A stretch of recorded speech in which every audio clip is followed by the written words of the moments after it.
Assalamualaikum warahmatullahi wabarakatuh. Waalaikumsalam warahmatullahi.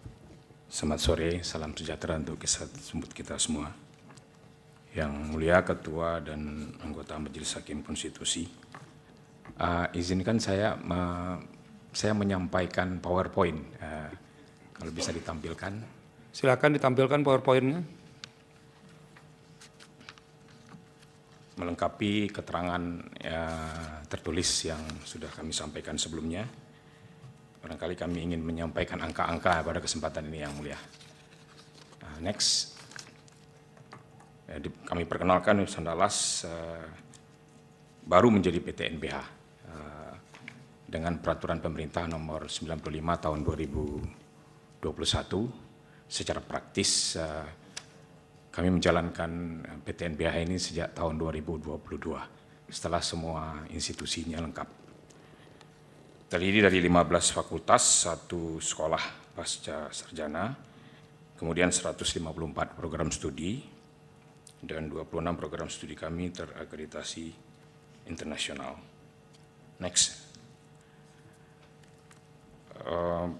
Mahasiswa dari Universitas Andalas, kami tidak berani menyebutkan angka eksaknya, karena saat ini sedang berlangsung proses penerimaan mahasiswa baru, dan juga sudah ada yang diwisuda, tepatnya sekitar 35.000 kurang lebih, dengan jumlah dosen tetap sebanyak 1.528 orang, yang terdiri dari PNS 1.489 dan dosen tetap perguruan tinggi, dosen tetap UNAN yang diangkat oleh rektor sebanyak 39 orang. Jadi kami baru mulai mengangkat dosen tetap UNAN, seperti juga PT NBH yang lain itu pada tahun 2024, baru berlangsung 1 tahun ya. Kemudian tenaga kependidikan 1.112 orang, juga ada tetap dan tidak tetap, dan jumlah PNS-nya secara bertahap semakin berkurang karena tidak ada lagi rekrutmen atau pemberian jatah untuk PT NBH untuk tenaga kependidikan. Berikutnya kami juga ingin menjelaskan sedikit berkaitan dengan next penerimaan dari Universitas Andalas yang mungkin ada kaitannya dengan gaji ya. Secara persentase kami menerima dari APBN sekitar 35% ya, proporsi dari pendapatan UNAN itu dari APBN. Dominannya untuk gaji dan tunjangan PNS ASN. Kemudian sisanya sekitar 64,7% itu berasal dari penerimaan universitas.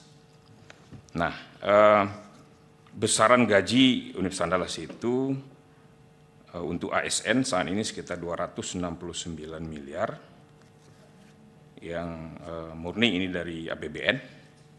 Sementara itu untuk gaji pegawai tetap ataupun pegawai tidak tetap itu sebagian kami bayarkan dari bantuan pendanaan PT NBH, BP PT NBH, yang dari tahun ke tahun mengalami penurunan yang mulia.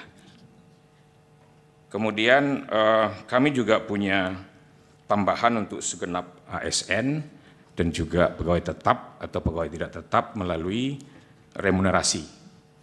Seperti juga PT NBH yang lain, anggaran kami untuk tahun 2026 ini sebesar 160 miliar untuk pembayaran remunerasi sebagai tambahan untuk dari APBN ya, ataupun untuk pegawai tetap Universitas Andalas. Nah tadi disebutkan bahwa berkaitan dengan penerimaan ini sudah ada penentuan penggunaannya.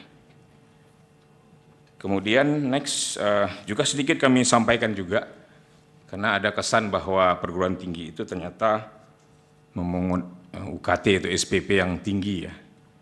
Yang mulia bisa lihat di sini bahwa mahasiswa Universitas Andalas itu 70% diterima melalui jalur SNBP, SNBT. Nah itu UKT-nya reguler, kami sebut jalur reguler ya. Juga ada jalur SIMA prestasi, yaitu sistem penerimaan mahasiswa melalui jalur prestasi di UNAN. Itu kami perlakukan sama dengan SNBP dan SNBT, di mana UKT-nya paling tinggi hanya tarif level 7 ya. Untuk sosial humaniora, ekonomi, fakultas hukum, FISIP, dan FIB, itu UKT tertinggi hanya 3 juta, Yang Mulia. Jadi 70% mahasiswa S1 D3 kami itu UKT tertingginya untuk Soshum hanya 3 juta. Itu sudah berlangsung sejak tahun 2010 hingga sekarang tidak ada perubahan. Sementara untuk UKT yang 30% mahasiswa kami, UKT melalui SIMA, kami sebut SIMA, itu variatif sekali. Untuk Soshum itu tertinggi hanya 6,5 juta. Tetapi mereka membayar iuran pengembangan institusi tertinggi hanya 30 juta. Bervariasi dari 4 sampai 30 juta. Memang agak tinggi untuk bidang kesehatan.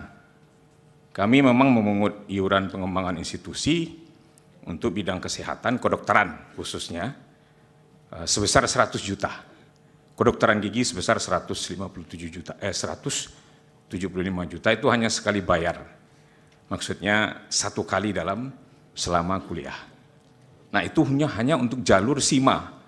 Sementara kalau mereka diterima melalui jalur SNBP dan SNBT, uang kuliah tertingginya hanya 12 juta.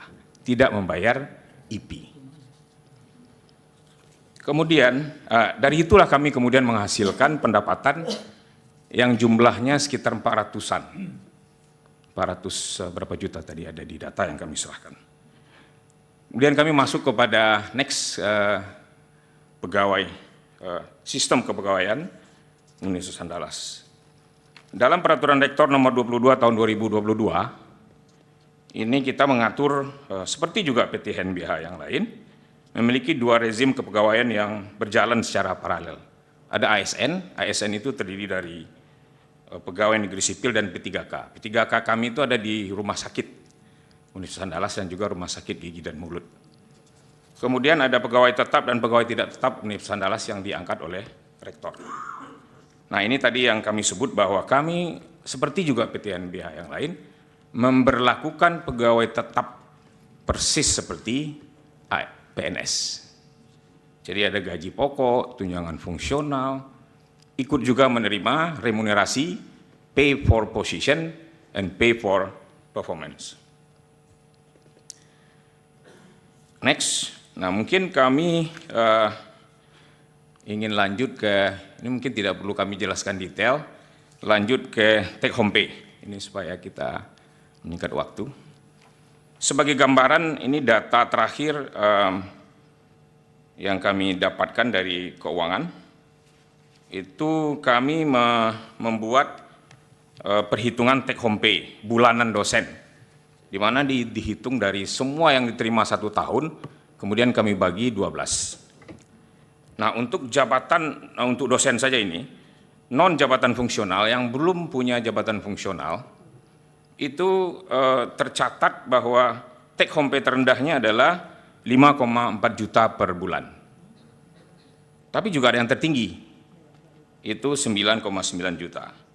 Rata-rata 7,2 juta.